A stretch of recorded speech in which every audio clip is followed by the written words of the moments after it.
चक्षुपाल नाम का एक व्यक्ति था जो बुद्ध का शिष्य था। चक्षु का अर्थ है आंखें, लेकिन दिलचस्प बात यह है कि चक्षुपाल स्वयं अंधा था।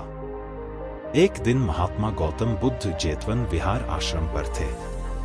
चक्षुपाल उनसे मिलने आए और बुद्ध को अपना श्रद्धा प्रणाम देने के बाद से आश्रम में ही रुक गए। एक दिन बुद्ध के कुछ भिक्षुओं ने कुछ मरे हुए कीड़ों को चक्षुपाल की कुटी के बाहर पाया। इसके बाद उन्होंने चक्षुपाल की निंदा करनी शुरू कर दी। बुद्ध ने जब शिष्यों की शिकायत सुनी तो उन्होंने उनसे पूछा कि क्या तुम लोगों ने चक्षुपाल को कीड़ों मकोड़ों को कुचलते अपनी आंखों से देखा? तो सभी शिष्यों ने मना कर दिया कि उन्होंने अपनी आंखों से तो कुछ नहीं देखा। तब भगवान बुद्ध ने उनसे कहा कि जैसे तुमने चक्षुपाल को कीड़ों को मारते हुए नहीं देखा, ठीक वैसे ही चक्षुपाल ने भी कभी उन कीड़ों को मरते हुए नहीं देखा। चक्षुपाल ने उन कीड़ों को जानबूझकर नहीं मारा है, इसलिए ऐसे में उनकी निंदा या भर्त्सना करना बिल्कुल उचित नहीं है। तब भिक्षुओं ने बुद्ध से पूछा कि भिक्षु चक्षुपाल अंधे कैसे हुए? क्या उन्होंने इस जन्म में या फिर पिछले जन्म में कोई पाप किए थे?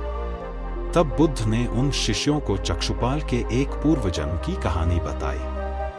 बुद्ध बोले कि चक्षुपाल पूर्व जन्म में एक चिकित्सक थे।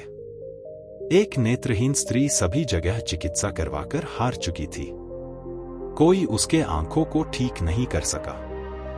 तब उसने चक्षुपाल से अपने नेत्रों की चिकित्सा कराई और उसने चक्षुपाल को यह वचन दिया था कि यदि वो उसकी आंखों की रोशनी लौटा देंगे तो वो और उसका पूरा परिवार भिक्षु चक्षुपाल के दास बन जाएंगे।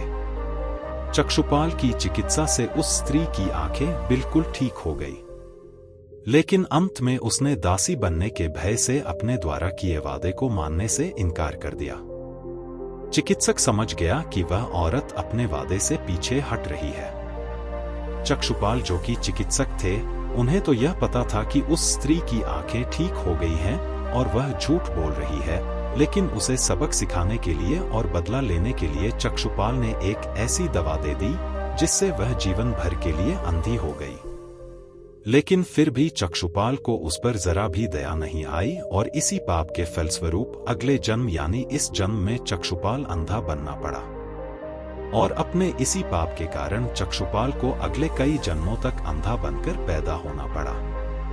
चक्षुपाल के पूर्व जन्म की कहानी सुनाने के बाद बुद्ध ने अपने शिष्यों से कहा, कोई भी इंसान अगर अशुद्ध मन के साथ कुछ बोलता या करता है तो दुख उसी तरह से उसके पीछे चलने लगता है। कहानी की सीख। यह कहानी हमें सिखाती है कि अगर हम गलती से कुछ गलत कर बैठते हैं और उसका मकसद किसी को ठेस पहुंचाना नहीं होता तो इसे बुरा नहीं माना जाता। ठीक वैसे ही जैसे जब चक्षुपाल ने अनजाने में गलती से जीवित चीजों को चोट पहुंचाई तो यह कोई बुरी बात नहीं थी, क्योंकि उसने जानबूझकर ऐसा नहीं किया था। यदि कोई किसी बुरी भावना के चलते कोई दूसरे के प्रति कुछ बुरा करता है तो उसे अपने कार्यों के परिणाम स्वरूप होने वाली बुरी चीजों का सामना करना पड़ेगा। चक्षुपाल के साथ यही हुआ। उसे अपने गलत कार्यों के परिणाम स्वरूप कई जन्मों तक अंधा पैदा होना पड़ा। जीवन में हम सभी ऐसे काम करते हैं जो अच्छे होते हैं और कुछ ऐसे भी होते हैं जो अच्छे नहीं होते। हम भी कभी कभी गलतियां करते हैं, लेकिन वास्तव में जो मायने रखता है वह यह है कि हम अंदर से कैसा महसूस करते हैं। अगर हमारे पास दयालु और अच्छा दिल है तो गलती होने पर भी लोग हमें समझेंगे और माफ कर देंगे। लेकिन अगर हमारे मन में नीच या आहत करने वाली भावनाएं हैं तो हम जो कुछ भी करते हैं या कहते हैं वह उन बुरी भावनाओं से प्रभावित होगा और फिर हमें अपने कार्यों के दुखद परिणामों का सामना करना पड़ेगा।